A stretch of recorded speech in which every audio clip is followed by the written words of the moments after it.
It's been a challenging start, but having a bit of time to reflect and think about the club and the business and the current state of affairs is good.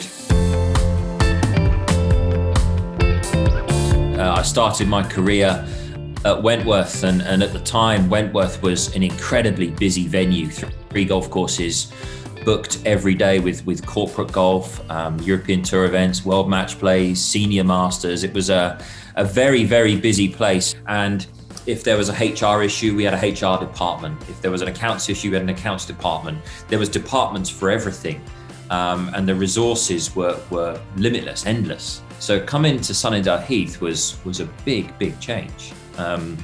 Now, the pace was different from an environment point of view, but the workload difference, lengthened out ridiculously. My workload became huge and variable. I've had to upskill myself in accounts, in business management, and management skills. So, you have to manage the membership, you have to manage the staff, and you have to manage the investors who help make the whole thing work for us. So the transition's been huge, but actually been quite nice. Sometimes in a big corporate club, you only get to know a small portion of it, a small portion of the membership, a small portion of the staff.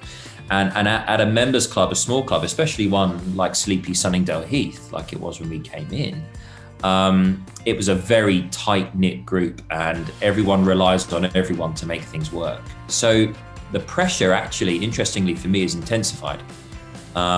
It was much easier in a bigger club with more people around, where the workload could be spread, where the funding was constant, where the resources were endless.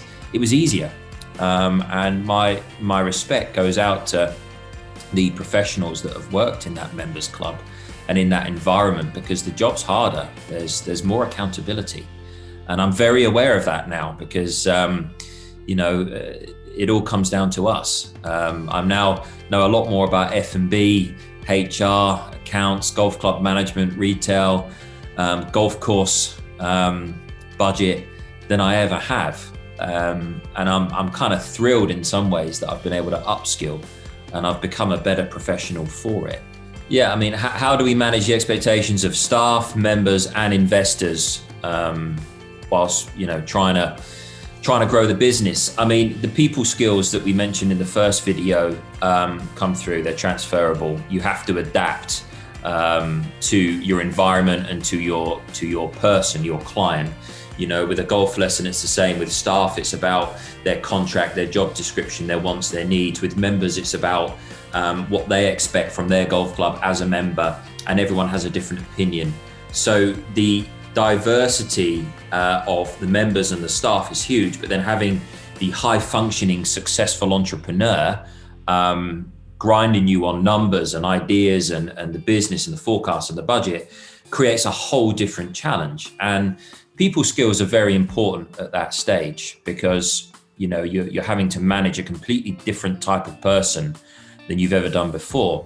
So from one standpoint, that this isn't a vanity project for them. This has to be a successful business to start with.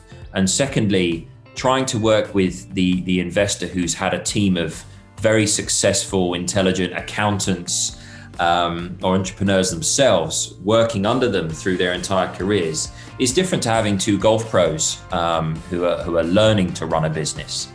And we've had to manage their expectations of us throughout this period. And that's probably been the hardest point, is managing their expectations of us from the point of view. We've had to upskill ourselves massively from an account point of view, from a business acumen point of view, and from a management point of view. So we've been, I guess, not thrown into the deep end, but completely new challenge for us, for Christian and I. As well as golf coaches, we now know how to run a business. We know how to run a golf club. We know how to manage a membership. We've had a bit of deep end learning for us, without a doubt. But because we've been pushed to our limit and made to feel slightly uncomfortable, it's made us excel as professionals. And I now feel, sitting here, very confident that I could run another golf club, another business. And I think in some ways it was a blessing in disguise, but managing expectations has been probably the biggest challenge that we've had from a member, staff and investor point of view since starting this project.